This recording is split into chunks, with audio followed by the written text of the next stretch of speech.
Welcome to the Avatar series right here at Comicstorian, where we read you comics dramatically back to you, giving you an audio drama of your favorite stories. I'm Dan, your narrator, and today we will be covering part 3 of The Promise. Rain pours down, soaking the battlefield. The soldiers of the Fire Nation clash with the army of the Earth Kingdom. Flames shoot, blocked by the towers of Earth. Above, Avatar Aang and Fire Lord Zuko look down.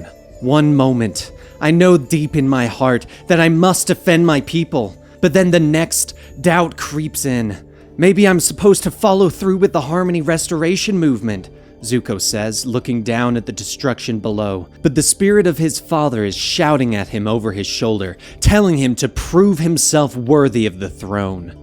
Zuko turns to his friend Aang, asking why he didn't silence his father forever so that he could know peace.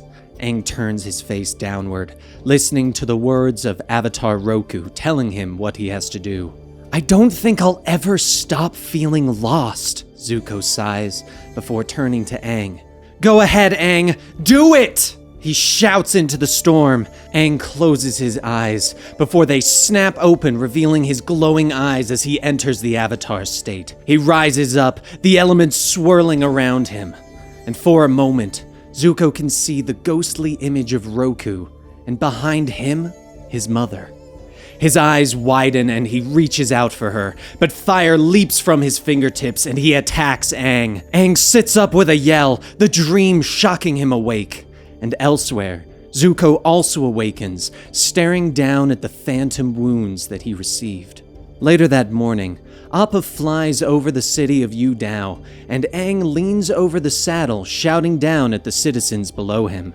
Fire Nation citizens of Yu Dao! You must evacuate immediately! Your lives are in danger! He shouts. But suddenly, fireballs shoot past him. Watch out, sweetie! We're being attacked by firebenders! Aang tells Katara. You mean earthbenders, she notes as she dodges the large rocks that come next. Next comes a chained meteor rock, which Aang knocks aside with a wind tunnel. Katara manages to freeze a group of throwing axes next. They look down, with Katara pointing out the fleeing axe thrower. Aang leaps into the air onto his glider and quickly gives chase. The thrower leaps through a window, with Aang following to discover an axe factory. Why'd it have to be an axe factory? He sighs. Axes begin to fly towards him, with Aang dodging and knocking them aside. Finally, he sends an air kick that knocks the thrower to the ground. Don't worry, I caught him! Aang tells Katara as she finally catches up with him.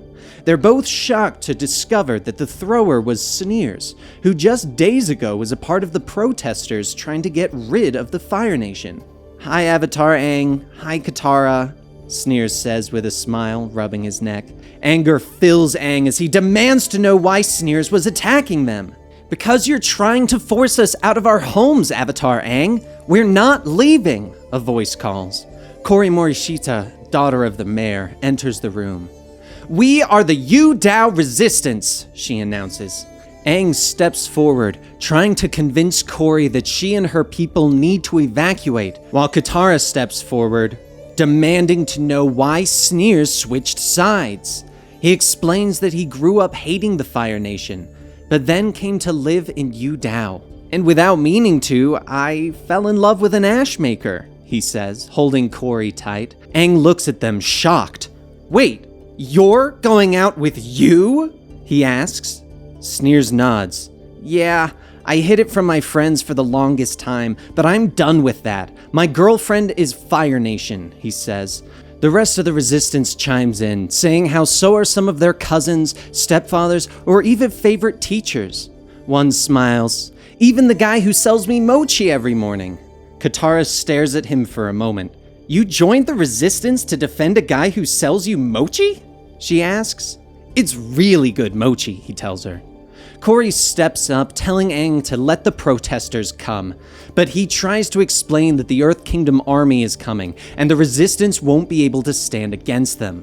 We can if the Avatar joins us, Sneers points out, but Aang refuses, telling them that he agreed to work with the Earth King. But Corey turns, saying that if Aang won't help them, maybe the other avatars will. Everyone turns to see a group of what appears to be air nomads enter the room. Greetings, Aang. The Yu Dao chapter of the Avatar Aang fan club has eagerly awaited your arrival. I am Xing Ying, the club president. Their leader introduces herself. Aang is excited. Look, Katara, another fan club, he shouts happily. Yay, Katara responds, less happily. Aang steps forward, inspecting their air nomad garb, complimenting on their accuracy. They even have Airbender tattoos painted on their heads. But Xing Ying tells Aang that they're real tattoos. And Aang is shocked, telling her that Air Nomad studies for years to earn those tattoos. The fan club explains that they study hundreds of Airbender-like forms to earn their tattoos, but Aang becomes angry. For you to treat our tattoos like some part of your costume, my culture isn't a game, he tells them as he storms out of the building, going to prepare for the arrival of the Earth Kingdom. Katara shouts after him, but Aang just looks over his shoulder. It's time we separate the nations and restore harmony, he shouts angrily.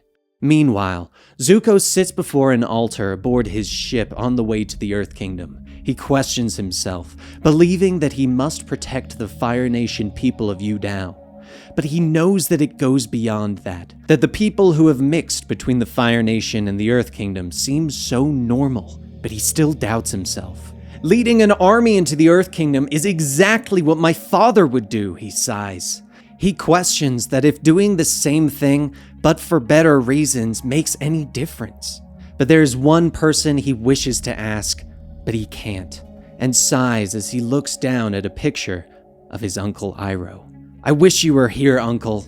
I miss you, he sighs. The moment is interrupted as the general enters, informing him that they have reached the shores of the Earth Kingdom. Zuko stands, taking the helmet of the Fire Lord, and begins his march. Back in Yu Dao, Aang looks out from one of the rooftops before he is interrupted by Katara, asking if he is okay. He tells her that his head hurts, and that he thinks he figured out why the nations need to be separate for harmony. That the stronger of two nations always hurts the weaker one. You once told that Guru Patik taught you that the foreign nations are one and the same, Katara points out. But Aang explains that he doesn't want them to be. I love being an air nomad. I love our philosophy, temples, holidays, food, everything that makes us different from the rest of the world, he tells her.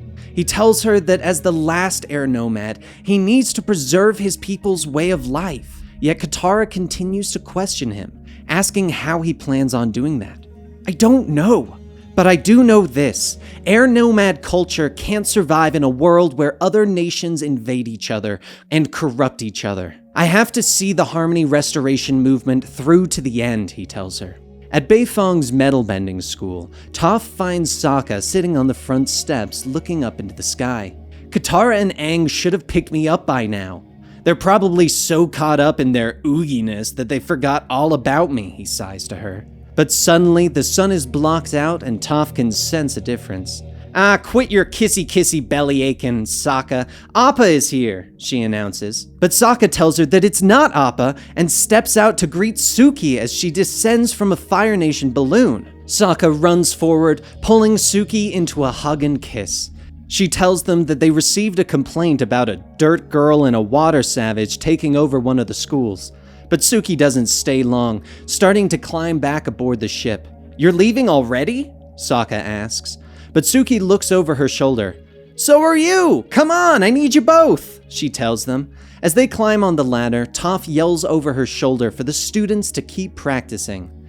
Until you can do some real metal bending, you're not going anywhere. Now go work on your forms, she yells. As they float over the land, Toph and Sokka question Suki on what she needs their help with. Suki tells them to look down and see for themselves. Looking over the side, they see the column of the Fire Nation army marching forward. Meanwhile, in Yu Dao, Katara finally tells Aang that she changed her mind about the Harmony Restoration movement. She tells him that when she saw Corey's family, she saw something. I didn't just see them, she begins. But Aang stands, interrupting her as he sees the protesters approaching, a battering ram hoisted over their shoulders. Aang leaps down, confronting Smellerbee. "It's been 3 days, Aang. Did all that talking get you anywhere? Is the Fire Nation out of Yu Dao?" she questions. Aang asks her for more time, but she isn't having any of it. "People of the Earth Kingdom, attack!" she shouts. The protesters send the battering ram forward, forcing Aang to leap out of the way to avoid being hit as it slams into the city gates. Others rush forward, weapons drawn, yet Katara uses her water to knock their weapons aside. Rushing forward, Aang slams into the battering ram, headbutting it and destroying it in one blow. "Sifu Toph would have been proud," he says with a smile. Using the air, he knocks the debris aside, pushing it away from the people with the help of Katara. One of the rocks is about to slam into Smellerbee, but Aang pulls her out of the way. She thanks him, telling him that she feels bad for distracting him. "Distracting me?" he asks.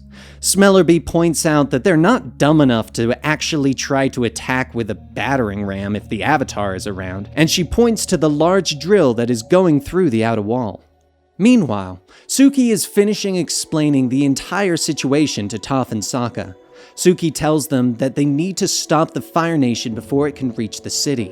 "So what's the plan, big guy?" Toph asks, looking at Sokka. He thinks on it for a moment before asking if she can get them inside one of those tanks.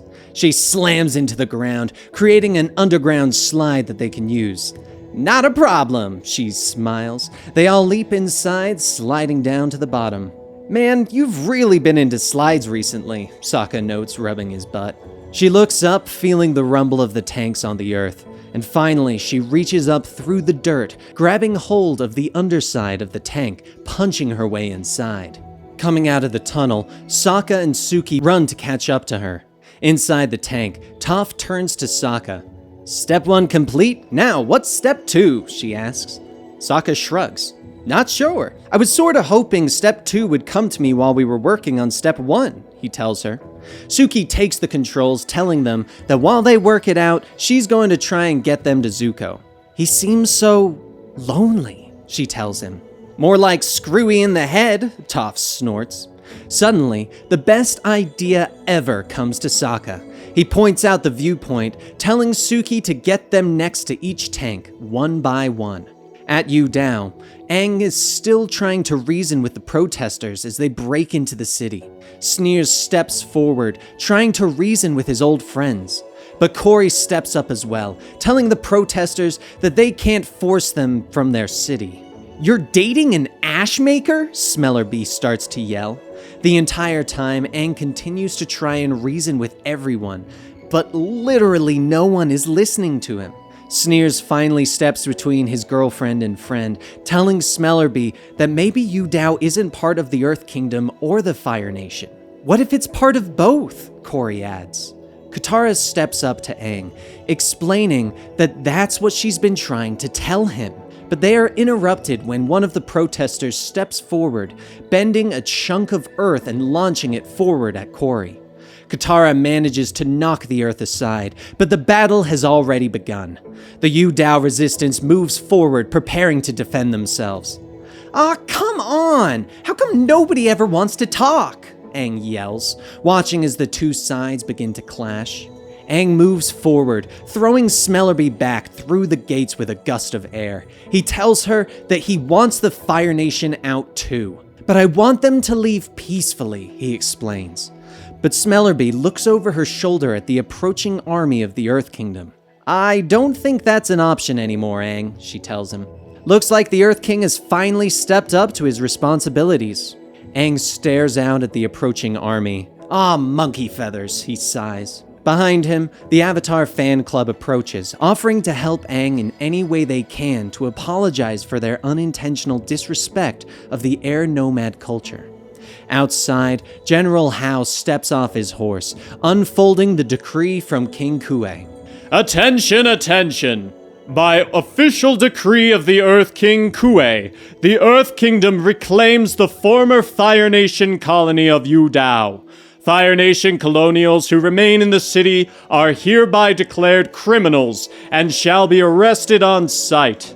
The Harmony Restoration movement shall be completed this day with or without the Colonials' cooperation, he yells. The protesters begin to cheer as Sneers and Corey run up to Aang, asking him to defend Yu Dao with them, or doom them. But they all turn, seeing the Fire Nation tanks rumbling into the fray. The Fang Club surrounds Aang, offering to protect him. But he scatters them with a gust of air, angrily telling them that they're just putting themselves into harm's way. Suddenly, one of the tanks opens, revealing Sokka and Toph. Suki too, she's driving, Toph tells them with a smile. Aang, Katara, you guys were supposed to pick me up, Sokka yells angrily. Sorry, Sokka, we got a little busy, Aang tells him sheepishly. As Lord Zuko looks on, General Hao steps up to Aang, telling him that he needs to end this conflict now. But Aang refuses, telling the general that there has to be another way. Katara moves towards her friends, asking how they had planned to slow the Fire Nation down. Toph smiles. Keep your eyes on me, Sugar Queen. Keep your eyes on me, she says, before leaping to the ground and stomping her feet. The earth begins to rumble beneath the tanks, and all the screws pop out, making all of the wheels and treads fall to the ground. General Hao looks on before yelling for his soldiers to attack. Lord Zuko stands up on his saddle, yelling for his men to defend the people of Yu Dao, and the two armies begin to rush at each other. No! Aang shouts, leaping into the air and landing in front of Zuko. He begins to hover, his eyes and tattoos glowing. The Harmony Restoration movement was such a simple plan. Why couldn't you just follow through? He shouts. But Katara leaps in, pulling him away from the Fire Lord. Don't you remember what we talked about? You have to be calm to make sure your decision is right, she tells him, as they slide along an ice stream above the battle. But all these people are going to kill each other, Aang shouts. You let me worry about them, she tells him.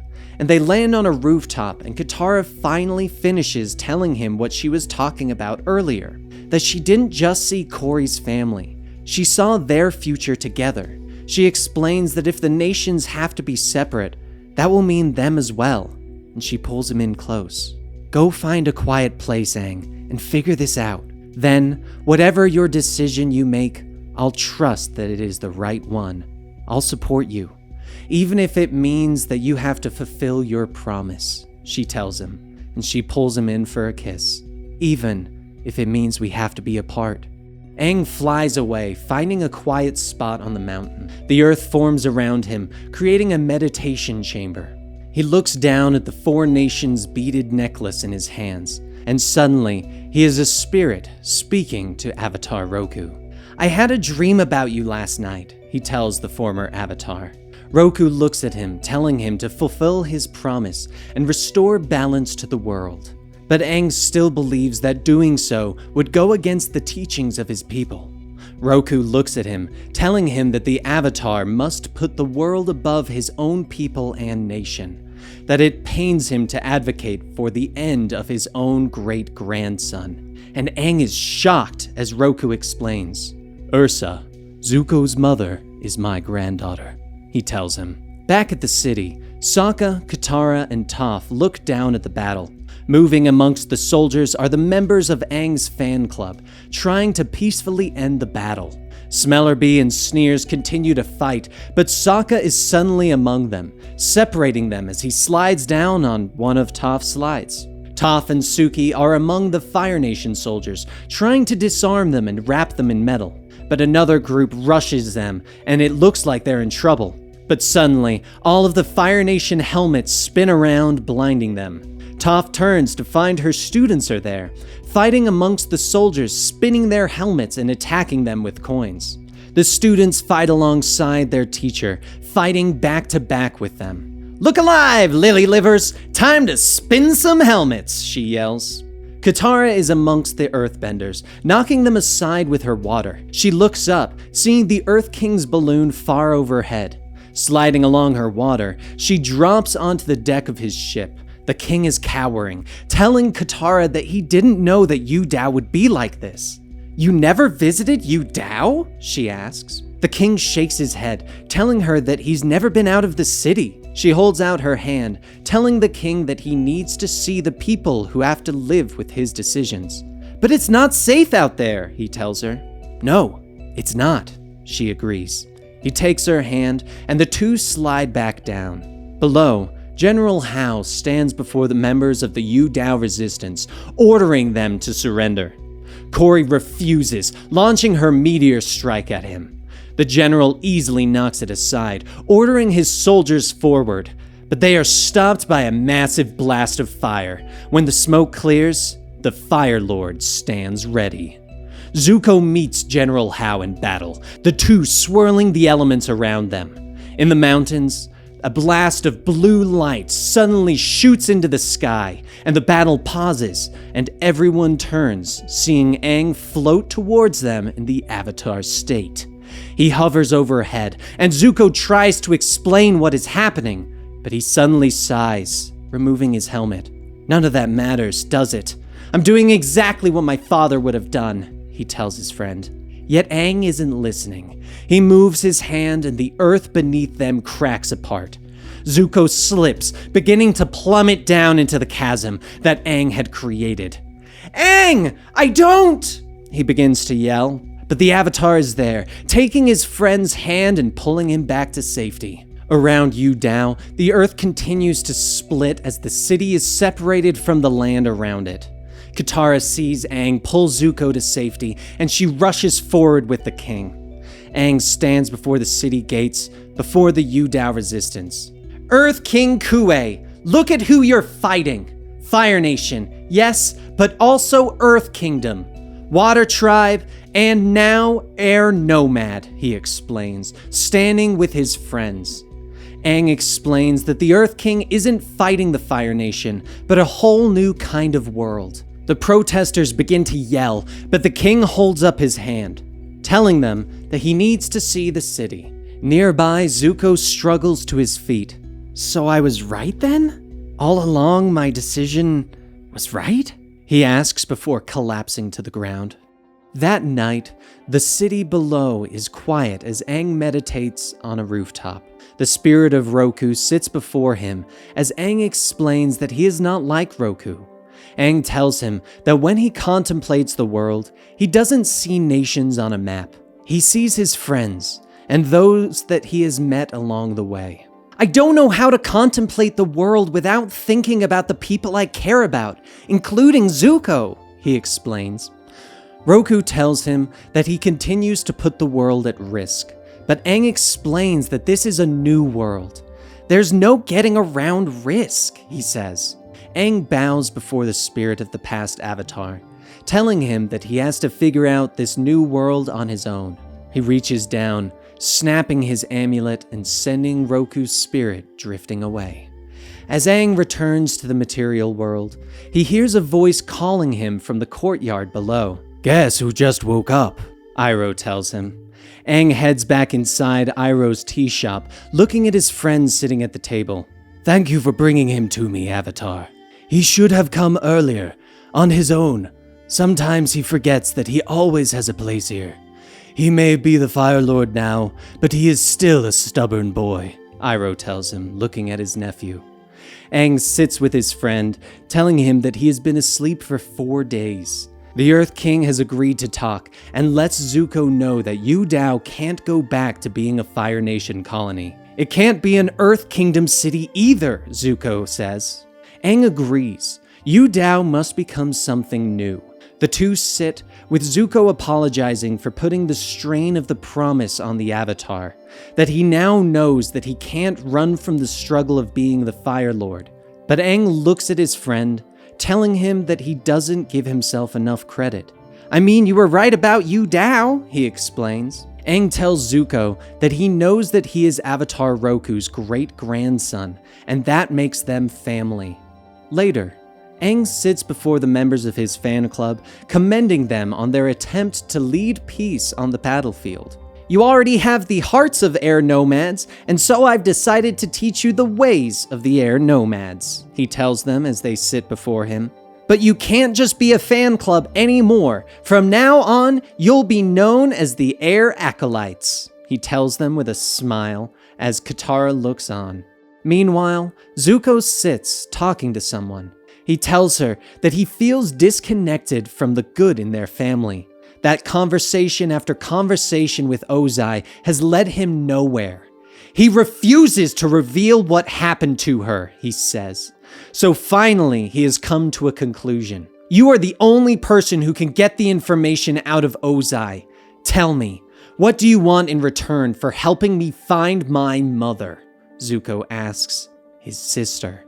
She smiles at him from the bonds of her straitjacket, telling him that helping the Fire Lord is compensation enough. Besides, not a day has gone by since you put me here that I haven't wondered, what exactly happened to our dear mother?